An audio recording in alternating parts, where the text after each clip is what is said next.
क्रांती news, आवाज सर्वसामान्यांचा।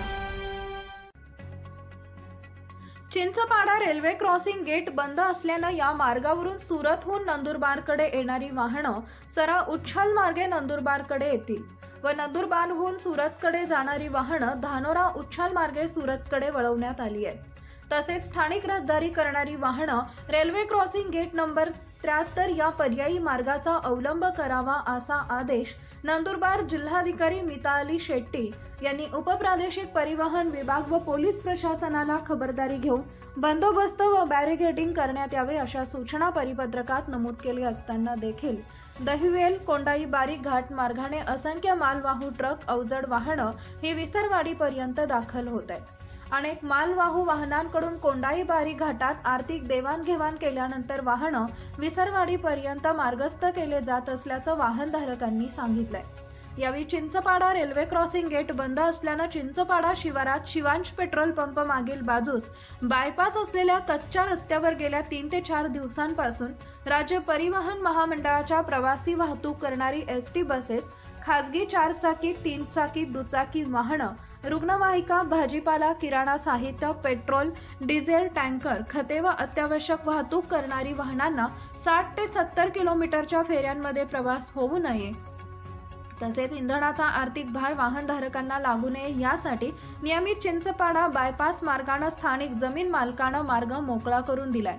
परंतु दिनांक 11 नोव्हेंबर रोजी महामार्गावरील वाहतूक पोलीस कर्मचारी यांनी या महामार्गावर अत्यावश्यक वाहनं तसेच एसटी बस प्रवासी वाहतूक यांना 4 दिवस जाऊ दिले। परंतु आता मात्र त्या ठिकाणी सिमेंटचं बॅरिगेड्स लावून जेमतेम एक वाहन निघेल असा अरुंद रस्ता सोडलाय। त्यामुळे स्कूल बस, एसटी बस, रुग्णवाहिका, भाजीपाला वाहनं, प्रवासी वाहने जेमतेम आपला जीव धोक्यात घालून त्या ठिकाणी अरुंद रस्ता व बाजूला असलेल्या खड्ड्यामुळे वाहतूक मार्ग काढत मार्गक्रमण करत आहेत। त्यामुळे एखादी दुर्घटना होऊन अपघाताची शक्यता नाकारता येत नाही। याबाबत वाहन चालक व प्रवाशांनी नाराजी व्यक्त केली आहे, तर चक्क बसमधील प्रवाशांना काही अंतरापर्यंत पायी जावे लागत असून त्यानंतर त्या अरुंद रस्त्यावरून बस मार्गस्थ करण्यासाठी मोठी कसरत करावी लागते। महाराष्ट्र राज्यात विधानसभा निवडणुकीची रणधुमाळी सुरू असल्यानं जिल्हाधिकारी व जिल्हा पोलीस अधीक्षक या निवडणुकीच्या कामामध्ये व्यस्त असल्यामुळे महामार्ग वाहतूक पोलिसांकडून मनमानी कारभारामुळे वाहनधारकांची आर्थिक लूट होत असून वाहनधारक हैराण झाले। याकडे संबंधित विभागाच्या अधिकाऱ्यांसह जिल्हाधिकारी मॅडम व जिल्हा पोलीस अधीक्षक यांनी गांभीर्याने लक्ष देणं आवश्यक आहे, जेणेकरून राष्ट्रीय महामार्गावर वाहनधारक व प्रवासी यांच्या सुरक्षेसाठी नेमलेल्या महामार्गावर वाहतूक पोलिसांकडून त्रास होणार नाही। महाराष्ट्र क्रांती न्यूज साठी प्रतिनिधी सागर मेटकर, विसरवाडी, नवापूर। बोलो, मी नवापूरहून विसरवाडीला येत आहे। मी अपंग माणूस आहे। इथे बिनकामाची ट्रॅफिक जाम करून ठेवलेली आहे। इकडे बंद आहे, इकडे बंद आहे। कमीत कमी सरकारी बसेस तरी जायला पाहिजे ना। प्रायव्हेट आले ठीक आहे, हे काही नेहमीच आहे, रोजचं चाललेलं आहे। हे शासनाने याकडे गांभीर्याने लक्ष द्यावं, पोलीस यंत्रणेने लक्ष द्यावं। प्रवाशांची हाल होते आहे। अपंग माणूस असतात, आजारी माणसे असतात। हे आजचं नाही, हे रोजचं चाललं आहे 15 दिवसापासून। सरकारी यंत्रणा लक्ष देत नाही, पोलीस यंत्रणा लक्ष देत नाही। पब्लिकने काय करावं, कोणाकडे दाद मागावी? माझं नाव आहे दीपक कुलसिंग पाडवी। मी आदिवासी भिल्ल समाजाचा तालुका अध्यक्ष आहे नवापूरचा। आज जेव्हा मी अर्जंट कामामुळे मी नंदुरबार कोर्टाला जात होतो आणि मला अचानक कळलं की रस्ता बंद आहे, ट्रॅफिक आहे। तर हे कशामुळे झालं? तर मला असं वाटलं की मला कोणीतरी सांगितलं की पोलीस प्रशासनाने तिथं बॅरिकेड लावले आहे, पण पूर्वसूचना न करता ते अचानक त्यांनी बॅरिकेड लावले आहे। आतापर्यंत गाड्या जात होत्या का? मोठे एसटी बस, प्रवासी वाहतूक बस चालू होत्या, साधारण 4 व्हीलर चालू होत्या, रिक्षा चालू होत्या। आता कोणाला दवाखान्यामध्ये जायचे आहे आणि कोणाला वैयक्तिक कामासाठी लहान तरी गाड्या निघण्यासाठी त्यांनी रस्ता तयार करून द्यायला पाहिजे होता, पण पूर्वसूचना न करता त्यांनी अचानक बॅरिकेड लावले आणि असं म्हणजे लोकांना हैराण करणं हे बरोबर नाही, हे चुकीचं आहे प्रशासनाचं। तर आज सकाळपासून चालू होत्या आणि त्यांनी मला वाटलं 11-12 वाजेला त्यांनी बॅरिकेड लावले आहे। आता समजा हा आपण पाहतोय हा सर, इकडं त्या साईडला रस्ता नाही आहे काल उठून म्हणजे कधी रिक्षा गेली तर तिथं पलटी होऊ शकते. एसटी बस आहे आणि स्कूल बस आहे, जसं गाडी आहे ते वाहतूक आहे. गाडी पलटी झाली तर लोकांचा जीव जाऊ शकतो. तर असं न करता प्रशासनाने लवकरात लवकर हे चालू करून द्यायला.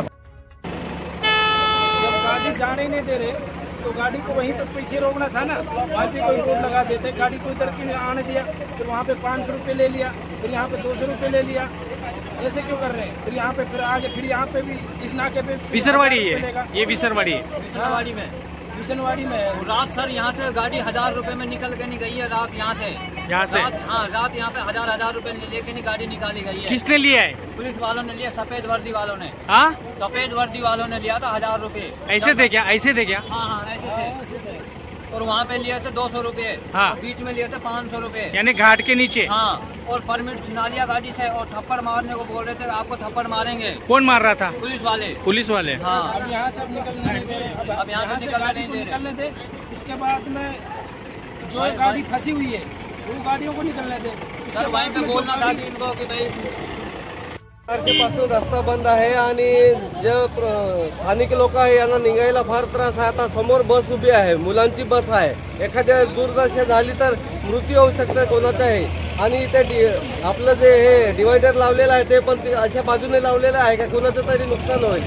पिकअप चालतात, कोणाचे तरी वाहने चालतात, पलटी होईल, शाळेची बस पलटी होईल, नुकसान होईल, मृत्यू होईल, दुर्दशा होईल ना. आता बस येत आहे, स्कूल बस येत आहे, अशी पोझिशन आहे. कहाँ से आ रहे हैं आप? मैं तो दुलिया से आ रहा हूँ. कहाँ पे जा रहे हैं? गुजरात जा रहा हूँ. अभी क्या हुआ यहाँ पे? यहाँ पे देवील घाट से ऊपर 500 रुपये लिए. आपको पता नहीं कि चिचपाड़ा गेट बंद है ऐसा? नहीं, वो बोल रहे हैं हम पार कराएंगे 500 रुपये लिए. कितने पैसे लिए? यहाँ 500 तीन जगह देखे है 1500 रुपये. 1500 रुपये. और इधर लेके 1000 रुपये लेके छोड़ रहे थे. किसने दिए? किसने पैसे लिए? पुलिस वालों ने लिए. ऐसा. काही साहेब आम्ही रात्रीला आमच्या गाडीमध्ये भाजीपाला भरलेला टायमिंग. बरोबर. साहेबांना सांगितलं की आम्हाला भाजीपाला टायमिंग जायचंय बा. साहेबांनी आमच्याकडनं 500, 1000 रुपये अशी वसुली करतात. हा, आता गेल्या आणि आता तुम्ही तिकडून केव्हा आले? आम्ही आता 2 तासापासून मागे जाऊ. हा, तर मग आता जाऊ देताय का? इथं मागे सुद्धा आमच्याकडनं 200 रुपये घेतले जातात. हो का? हो. आणि आता आता इथं घेतले नाही. आता ट्रॅफिक असल्यामुळे आम्ही थांबून दिलं. हा, आता जे ट्रॅफिक तुमची गाडी निघेल का इथून? गाडी तर निघणार नाही, पण ट्राय करू, आम्हाला जायचंय. अशाच नवनवीन बातम्या पाहण्यासाठी आमच्या महाराष्ट्र क्रांती न्यूज या YouTube चॅनलला लाईक करा, सबस्क्राईब करा आणि बेल आयकॉनला प्रेस करा.